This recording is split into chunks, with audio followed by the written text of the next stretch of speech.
إن الحمد لله نحمده ونستعينه ونستغفره ونعوذ بالله من شرور أنفسنا ومن سيئات أعمالنا من يهده الله فلا مضل له ومن يضلل فلا هادي له وأشهد أن لا إله إلا الله وحده لا شريك له وأشهد أن محمدا عبده ورسوله أما بعد. So last week we spoke about Tawheed and its types. We spoke about Tawheed and the types of Tawheed. Tawheed al-Rububiyyah, the Tawheed of Allah's Lordship. Tawheed al-Uluhiyyah, or we can say Tawheed al-Ibadah, the Tawheed of Allah's worship. Wa Tawheed al-Asma'i was-Sifat, the Tawheed of Allah's names and attributes. Today, inshallah ta'ala, we'll move on to chapter number 5 and discuss the very important matter of shirk and some of its manifestations. Shirk and some of its manifestations. And this is chapter 5 in the Comprehensive Guide for the New Muslim, page 27. Dear Muslim, there's nothing more harmful and nothing greater in sin than shirk. It is the greatest thing from which Allah prohibited mankind. Shirk is to set up a partner or equal with Allah in His worship. So this is His definition. Shirk is to set up a partner or equal with Allah in His worship. This is the sin that Allah will never forgive if a person dies upon it. If a person dies upon shirk, having not repented to Allah subhanahu wa ta'ala, this is the sin that Allah will never forgive.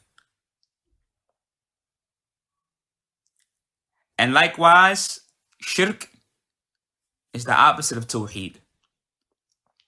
So Tawheed, that which we discussed last week, هو أعظم ما أمر الله به. It's the greatest thing that Allah commanded with. So understand that. Tawheed is the greatest thing that Allah commanded with. Greater than the prayer, greater than dutifulness to the parents, greater than giving charity. Tawheed is the greatest thing that Allah commanded with. And at the same time, وَأَعْظَمُ مَا نَهَى عَنْهُ الشِّرْكِ. And the greatest thing that Allah has prohibited is shirk. This matter that we're going to speak about today, inshallah ta'ala. So, shirk is the opposite of Tawheed. Now let's look at some of the proofs regarding what we mentioned, regarding this very, very serious and dangerous matter of shirk. Allah says in His book, إِنَّ اللَّهَ لَا يَغْفِرُ أَن يُشْرَكَ بِهِ وَيَغْفِرُ مَا دُونَ ذَلِكَ لِمَنْ يَشَاءُ وَمَنْ يُشْرِكْ بِاللَّهِ فَقَدْ ضَلَّ ضَلَالًا بَعِيدًا. Verily Allah does not forgive that partners be set up with Him in worship, but He forgives what is less than that to whomsoever He wills. Verily Allah does not forgive that partners be set up with Him in worship. Going back to what we said earlier, it is a sin that Allah will never forgive if a person dies upon that. Allah does not forgive that partners be set up with Him in worship. To say that Allah has a partner, to say that Allah has an equal, to say that Allah has a child, to say that one creates along with Allah, or other than that, provides along with Allah. saying that one has the right to be worshipped alongside Allah or besides Allah. Allah does not forgive a person who sets up partners with him in worship, and they die upon that. وَيَغْفِرُ مَا دُونَ ذَلِكَ لِمَنْ يَشَاءُ. But he forgives what is less than that to whomsoever he wills. Surah An-Nisa, ayat 116. And Allah also mentions, لَقَدْ كَفَرَ الَّذِينَ قَالُوا إِنَّ اللَّهَ هُوَ الْمَسِيحُ ابْنُ مَرْيَمَ وقال المسيح يا بني إسرائيل اعبدوا الله ربي وربكم إنه من يشرك بالله فقد حرم الله عليه الجنة ومأواه النار وما للظالمين من أنصار. Allah mentions those who say that Allah is the Messiah, son of Mary, has surely fell into disbelief. But Allah says, إنه من يشرك بالله فقد حرم الله عليه الجنة ومأواه النار وما للظالمين من أنصار. Verily, he who associates partners with Allah, then Allah has made paradise prohibited for him, and his abode will be the hellfire, and the wrongdoers will have no helpers. Surah Al-Ma'idah, ayat 72.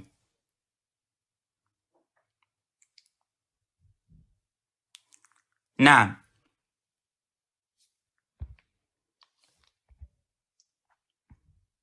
and many times we hear and we read in the Quran, Ya Bani Israel, as it comes in this ayah. قال المسيح يا بني إسرائيل اعبدوا الله ربي وربكم. And the Messiah, he said, nothing but, O children of Israel, worship Allah, my Lord and your Lord. Many times we hear and we read in the Quran, Ya Bani Israel, O children of Israel. And for clarity, Israel is another name for Ya'qub alayhi salatu wassalam. Is another name for Ya'qub alayhi salatu wassalam. And Ya'qub was the son of Ishaq and the grandson of Prophet Ibrahim alayhi salatu wassalam. So when Allah subhanahu wa ta'ala mentions in the Quran, Ya Bani Israel, O children of Israel,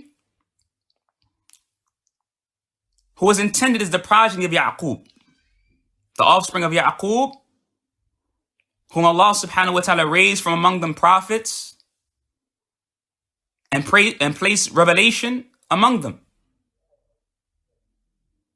and raised them over the alameen, over the rest of mankind during their time, as Allah mentioned in many ayat. وَأَنِّي فَضَّلْتُكُمْ عَلَى الْعَالَمِينَ. However, many of them, and many of Banu Israel, the children of Israel, they were ungrateful of Allah's favors. Many of them belied their prophets. Some of the prophets they killed. And some of them fell into worshiping other than Allah subhanahu wa ta'ala. So Allah narrates to us their stories many times as an admonition and as a warning that we don't fall into that which they fell into. And likewise, Allah mentions regarding this matter of shirk, He says, وَلَقَدْ أُوحِيَ إِلَيْكَ وَإِلَى الَّذِينَ مِنْ قَبْلِكَ لَإِنْ أَشْرَكْتَ لَيَحْبَطَنَّ عَمَلُكَ وَلَتَكُونَنَّ مِنَ الْخَاسِرِينَ. And indeed has been revealed to you as has been revealed to those before you. If you were to commit shirk with Allah, He will make all of your deeds null and void, and you will be from the losers. وَلَقَدْ أُوحِيَ إِلَيْكَ وَإِلَى الَّذِينَ مِنْ قَبْلِكَ لَإِنْ أَشْرَكْتَ لَيَحْبَطَنَّ عَمَلُكَ وَلَتَكُونَنَّ مِنَ الْخَاسِرِينَ. If you were to commit shirk with Allah, He will make all of your good deeds null and void, and you will be from the losers.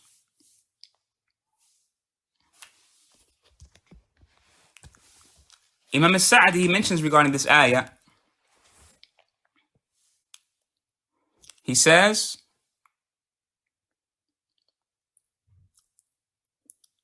ففي نبوة جميع الأنبياء أن الشرك محبط لجميع الأعمال.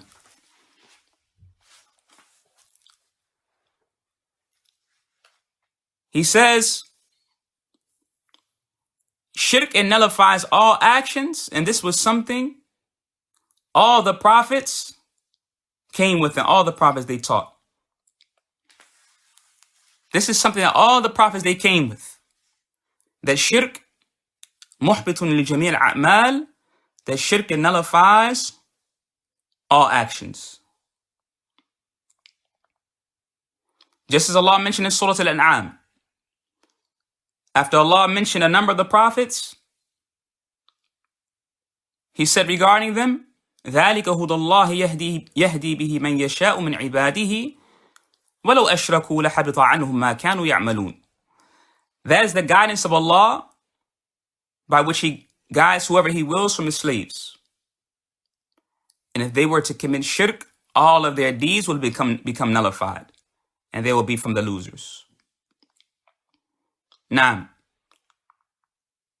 so this matter of shirk is a very serious matter and a very dangerous matter. That if a person commits shirk, all of their good deeds will be nullified. And this is something that all the prophets and the messengers they came with. This is something that all the prophets and the messengers they came with.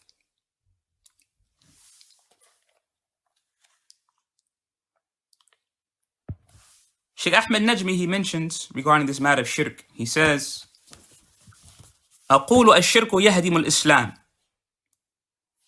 ويحبط العمل وصاحبه لا تقبل منه حسنة ولا تغفر له سيئة ولا يطمع في النجاة من النار بل هو خالد فيها مخلد وهو ما تسجله هذه الآيات ونظائره. Sheikh Ahmed al-Najmi, he says, so with this becomes clear that shirk, it destroys one's Islam. It nullifies deeds. And the one who commits it, the one who commits shirk, then no good deed will ever be accepted from him. He will not be forgiven for any deed. He can never be hopeful of being saved from the hellfire, and rather he will abide therein forever. And rather he will abide therein forever. So again, this shows that the danger of this matter of shirk. It destroys a person's Islam. It nullifies deeds. The person upon shirk, no good deed will ever be accepted from them. They will not be forgiven of any sin. Naam. And they can never be hopeful of being saved from the hellfire, but rather they will abide there forever. And this is what these ayat that we mentioned, this is what they all point to. All these ayat that we just mentioned before, such as the statement of Allah, such as the statement of Allah subhanahu wa ta'ala regarding Isa alayhi salatu wassalam, that he said, Ya Bani Israel, I'budullaha Rabbi wa Rabbakum. O Banu Israel, worship Allah, my Lord and your Lord. إِنَّهُ مَنْ يُشْرِكْ بِاللَّهِ فَقَدْ حَرَّمَ اللَّهُ عَلَيْهِ الْجَنَّةَ وَمَأْوَاهُ النَّارِ. Indeed, the one who associates partners with Allah, Allah has made Jannah, paradise, forbidden for them. And their destination will be the hellfire.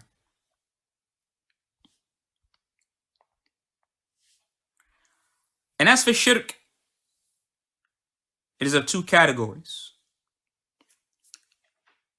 Shirk akbar wa shirk asghar. Major shirk and minor shirk.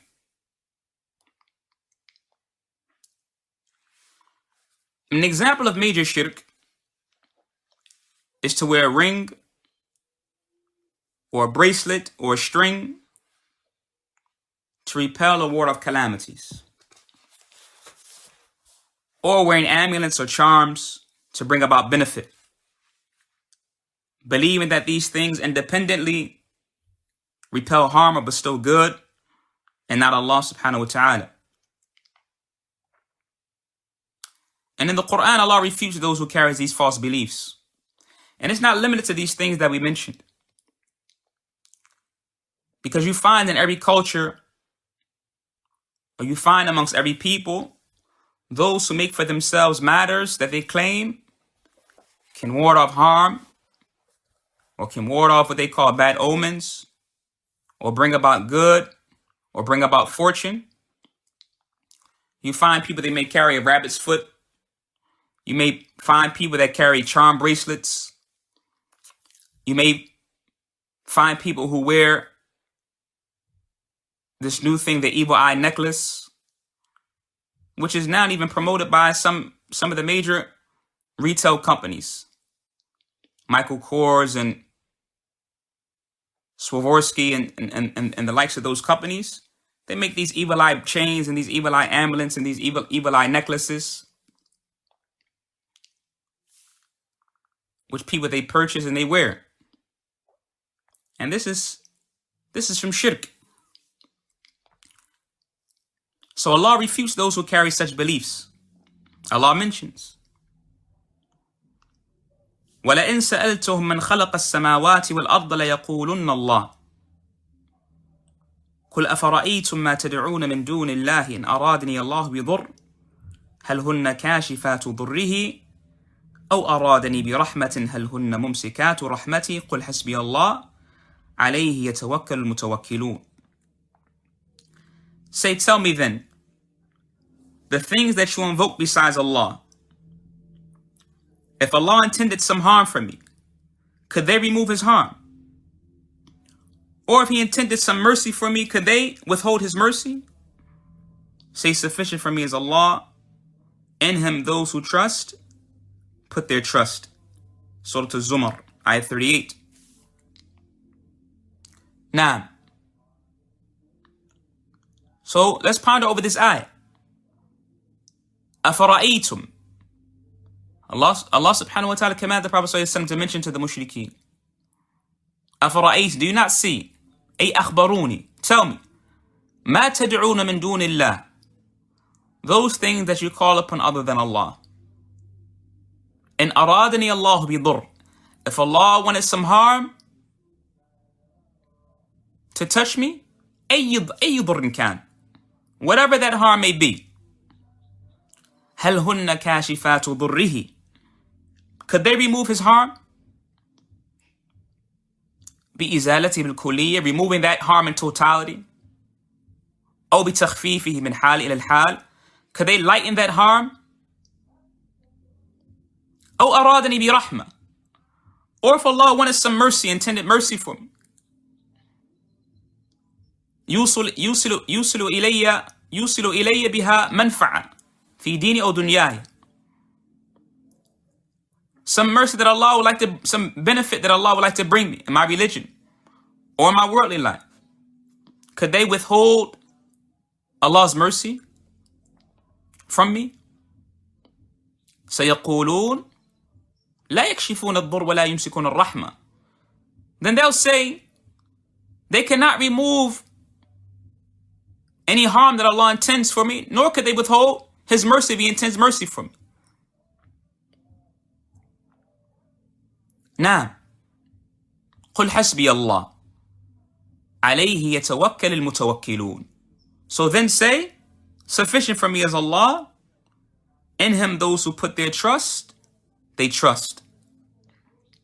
أي عليه يعتمد المعتمدون, those who rely, place their reliance on Allah and bring about what will benefit them. في جلب مصالحهم, those who rely, place their reliance on Allah alone and bringing about that which will benefit them, and likewise warning off that which will harm them.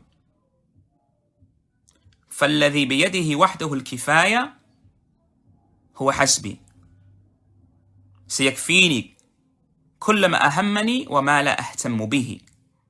Allah will suffice me regarding everything that worries me and concerns me, and everything that doesn't worry me, and he's sufficient for me. So look, everything besides Allah subhanahu wa ta'ala is incapable from every aspect. Those things cannot create. They cannot bring about benefit. Nor can they ward off any harm.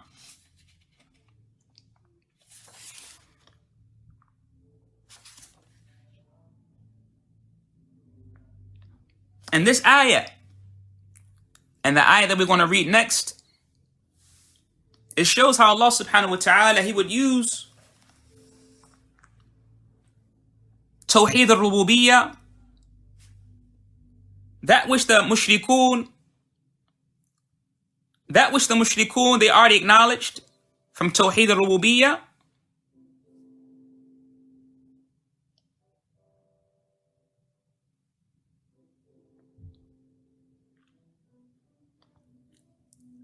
as a proof for his uluhiyyah. Allah will use that which the people they already affirmed, the kuffar,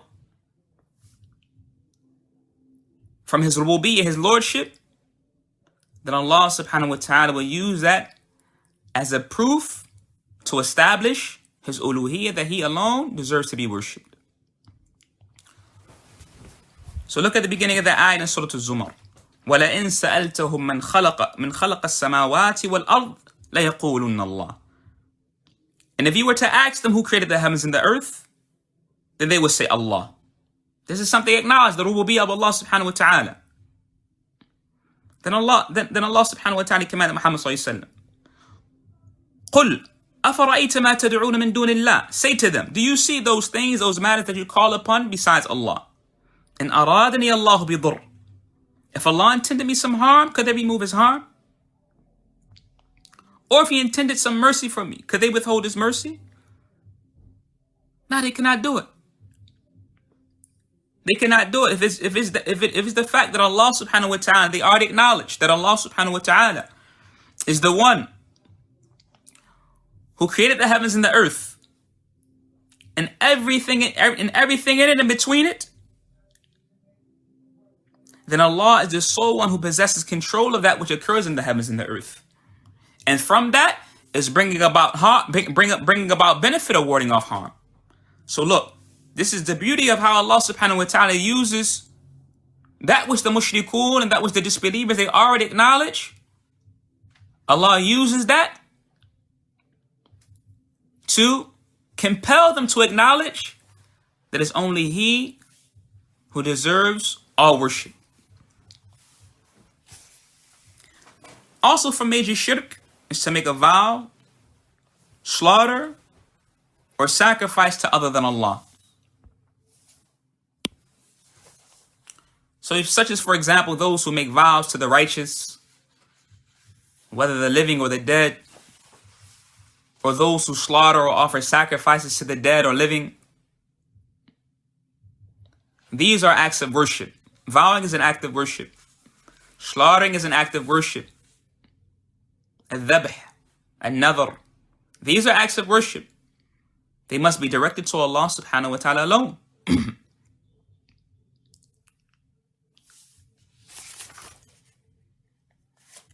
Also from major shirk, and we're still in that first category of shirk. We say shirk is what? That which is major and that which is minor. Also from major shirk is to invoke or supplicate to other than Allah, such as supplicating to a person in a grave, supplicating to a person who was known to be righteous, or supplicating to a prophet or an angel. Dua, supplication, this is worship.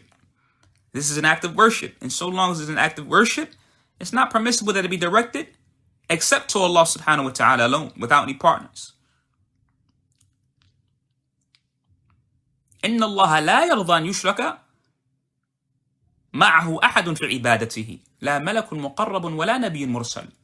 As Sheikh Muhammad ibn Abdul Wahhab, he mentions in his classic book, Thalathatul Usul, that Allah is not pleased that anyone be made a partner and worship along with Him. La malakun muqarrab. Not an angel brought near, wala nabiyyun mursal. nor a prophet sent. So with this matter of dua, invocation, supplication, then supplication is only directed to Allah subhanahu wa ta'ala. And to invoke or supplicate to other than Allah, this is shirk. Again, whether that's a person in a grave, or supplicating to a person known to be righteous, or supplicating to a prophet or an angel. And Allah rebukes those who supplicate to those besides Him. He said in the Quran, He said in His book, يولج الليل في النهار ويولج النهار في الليل يولج الليل في النهار ويولج النهار في الليل وسخر الشمس والقمر كل يجري لأجل مسمى ذلكم الله ربكم له الملك والذين تدعون من دونه ما يملكون من قطمير إن تدعوهم لا يسمعوا دعاءهم إن تدعوهم لا يسمعوا دعاءكم ولو سمعوا ما استجابوا لكم ويوم القيامة يكفرون بشرككم ولا ينبئك مثل الخبير ولا ينبئك مثل الخبير. Allah mentions in His book, Surah Al-Fatir, He calls the night to enter the day, and He calls the day to enter the night. And He has subjugated the sun and the moon, each running its course for a specific term. So again, look how Allah subhanahu wa ta'ala, He uses His Tawheed al-Rububiyyah, which even the disbelievers acknowledge, as a proof to compel them to acknowledge that which they deny from His uluhiyyah, that He has the sole right to be worshipped alone without any partners. Listen to what Allah mentioned. He said, and those whom you invoke or call upon instead of Him, after mentioning His rububiyyah, look what He mentioned. And those who you invoke or call upon instead of Him own not even a qitmir. If you invoke or call upon them, they do not hear your call. And if they could hear it, they cannot grant your request. And on the day of resurrection, they will disown your worshipping of them. And none can inform you like Him, who is Al-Khabir, the all-knower of each and everything. Now, so Allah again, He in His ayah, He uses Tawheed al-Rububiyyah. That was the disbelievers already acknowledged, that Allah subhanahu wa ta'ala caused the night to enter the day, and He caused the day to enter the night. He subjugated the sun and the moon, each running its course. This is something the kuffar they acknowledge from the affairs of Rububiyyah. Now, then Allah mentioned His sole right to be worshipped. Meaning that which they call upon other than Allah subhanahu wa ta'ala, they do not possess any ownership in the heavens and the earth. They do not possess any ownership in the heavens and the earth. Not even a qitmir. If you eat a date,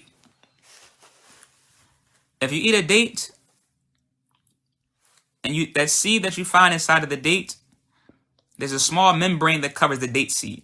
This is that which is known as a qitmir.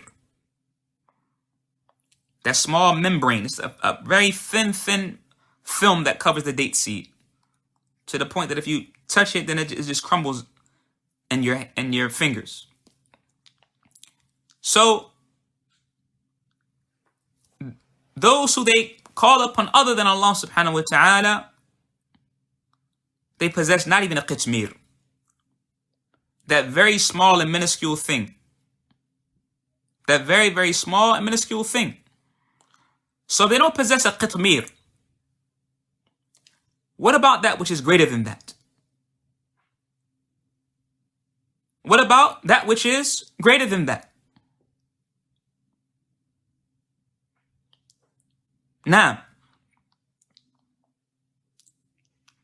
so Allah subhanahu wa ta'ala is the owner and the creator and the one who brought that into existence. And that which is greater than that, of course, Allah brought into existence and controls it. And is His creator. So how can worship be directed to other than Allah subhanahu wa ta'ala? So again, this is from the beautiful usloob and the style of the Quran, where Allah subhanahu wa ta'ala uses his Tawheed al-Rububiyyah as a proof in many, many ayats in the Quran to establish his uluhiyyah, his right, his sole right to be worshipped. Also from major shirk is to seek aid, rescue, or deliverance from other than Allah in matters that only Allah can aid you in or grant you deliverance or rescue. All of these things expel a person from Islam, nullify their good deeds, and land them in the hellfire forever if they die without repenting. Now, the matter of seeking aid and rescue and deliverance. So, for example, if a person was at sea, or if a person was in the middle of a deserted land, stuck and stranded, on the brink of destruction, dying of thirst, or heat exhaustion, or other than that, then one does not call upon someone not present and someone not able to render you assistance and give you deliverance, even if they're living. If they're not present and they can't hear you, you cannot call upon them. You cannot call upon them. Oh, mother, help me. Oh, righteous person Fulan, help me. La. And one definitely cannot call upon the dead.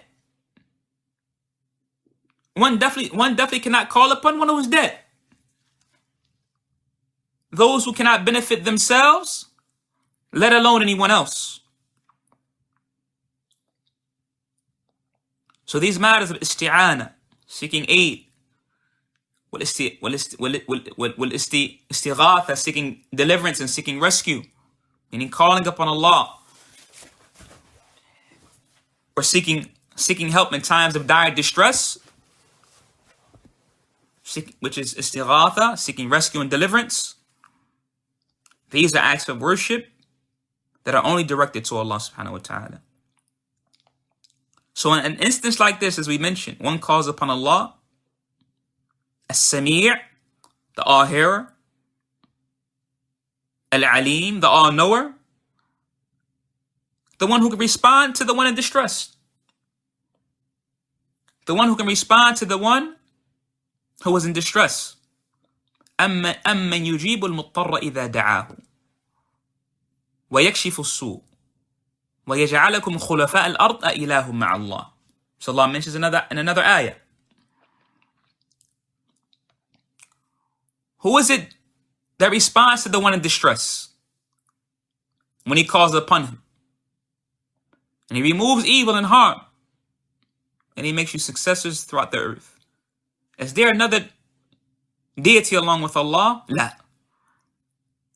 There's no deity along with Allah that's deserving to be worshipped. So this is an example of al-isti'ana, seeking aid and seeking rescue, seeking deliverance. To direct those acts of worship to other than Allah is shirk. As for if it's a situation where a person is seeking deliverance or rescue, the person's living, present, and able to render assistance, then this is permissible. For example, if it's a fire in your house, and you was able to pick up the phone and call the fire department, this type of seeking aid is permissible. This type of aid is permissible. If a person, for example, is at sea, and they were able, for example, to call the Coast Guard, if their boat was stranded and things like that, then that seeking aid is permissible. That's permissible. Because those individuals, they can come by Allah's permission, they can render help, send the fire department, send boats, or whatever the case may be. But again, if it's the case that even if a person's living, the person that you're calling upon is that they're living, but they can't render you assistance and they can't hear you. In times of distress, seeking distress, it's not permissible to seek rescue and deliverance from a person, even if they're living in that instance. They can't hear you. They have no knowledge about your whereabouts. You don't call upon a person, O mother, O fulan, O illan. This is impermissible. But you call upon the one, the all-here, al-hayyu alladhi la yamut. The all-living, the one who doesn't die, the all-hearer, the all-knower, Allah subhanahu wa ta'ala. As for minor shirk, and this is the second category, it's that one seeks by his acts of worship to be praised by the people. And this is known as riya. The Prophet ﷺ, he also termed this as shirk al-khafi, or hidden shirk, or inconspicuous shirk. It comes in the hadith. The Prophet ﷺ, he said, "الشرك في هذه الأمة أخفى من دبيب النملة السوداء على الصفات السوداء على الصفات السوداء في ظلمة الليل." That shirk in this ummah is more hidden than the crawling of a black ant on a black rock in the pitch blackness of the night. Showing that this is a very, very hidden matter. Very inconspicuous matter. The shirk in this ummah is more hidden than the crawling of a black ant on a black rock in the pitch blackness of the night. And this kafara, is expiation. The person falls into that minor shirk, showing off, is that a person, they say, Allahumma inni a'udhu bika an ushrika bika shay'an wa ana a'lam wa astaghfiruka min adh-dhanbi alladhi la a'lamu. O Allah, I seek refuge with you that I associate partners with you whilst I know, and I seek your forgiveness for the sins which I do not know. And likewise, Prophet Muhammad sallallahu alayhi wa sallam, he said regarding this matter of shirk, shirk al-asghar, minor shirk, which is riya, he said, "Shall I not inform you of what I fear most for you, more than the Antichrist?"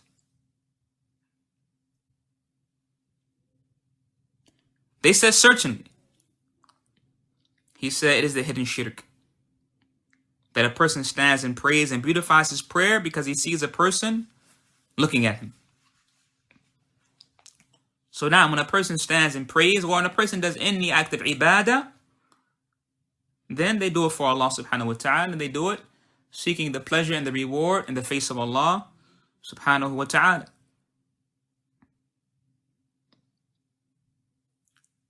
A person doesn't do that.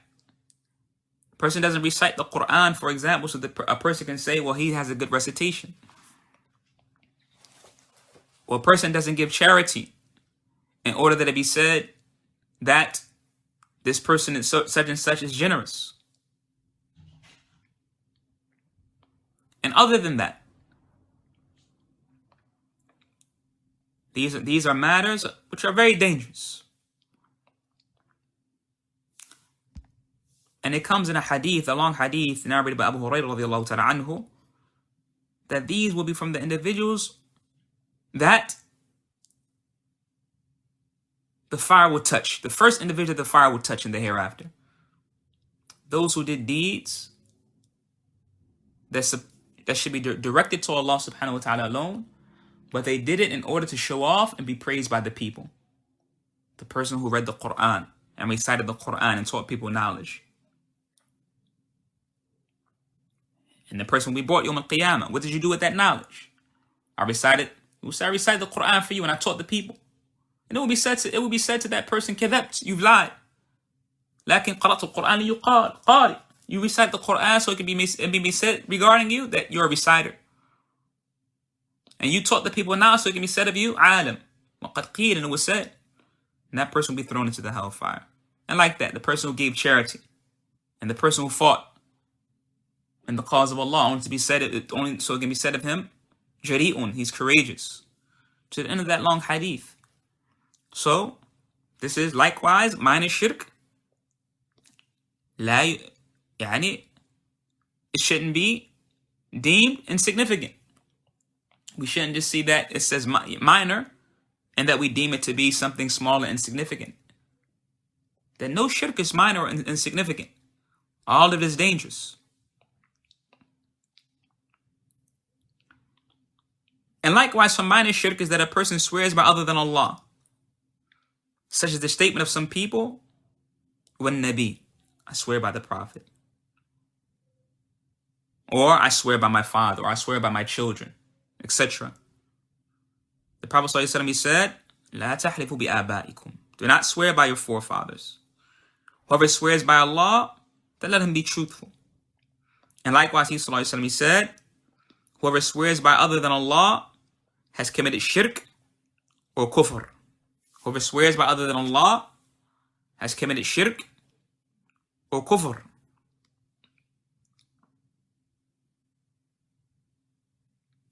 And also from minor shirk is that a person says,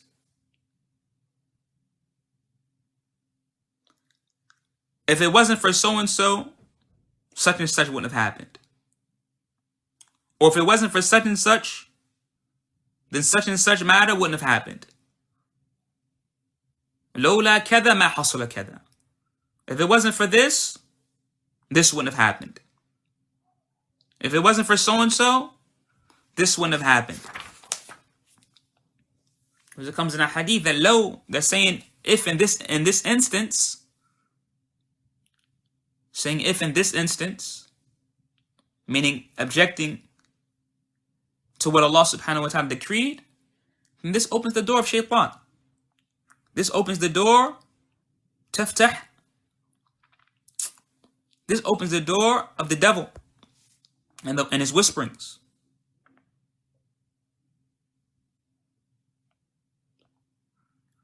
And what is upon the Muslim to say is, لولا Allah, if it wasn't for Allah. Because Allah biyadihi kulli shay. Allah in his hand is everything. And Allah subhanahu wa ta'ala is the one who decreed everything. So a person says, if it wasn't for Allah alone, لولا Allah wahdahu.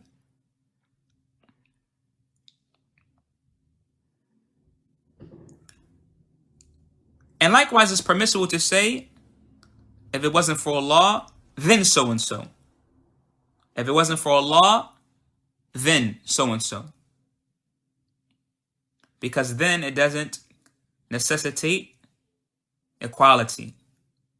For example, in the post of a person said, for example, if it wasn't for Allah and so-and-so. If a person says if it wasn't for Allah, then so-and-so. Now, so, O Muslim, this matter of shirk is very dangerous, a very serious and dangerous matter. And it's upon you to know what shirk is, major shirk and minor shirk, in order to stay away from it. And likewise know that Allah does not forgive the one who dies upon major shirk.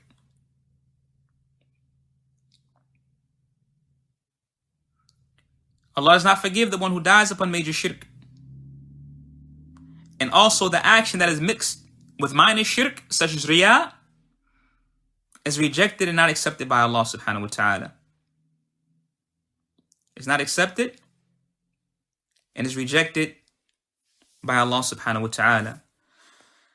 Inshallah ta'ala, ikhwan, with this we'll end and we'll continue next week bi'idhnillahi ta'ala with Chapter 6, the Pillars of Islam. هذا وصلى الله وسلم وبارك على نبينا محمد وعلى آله وصحبه وسلم.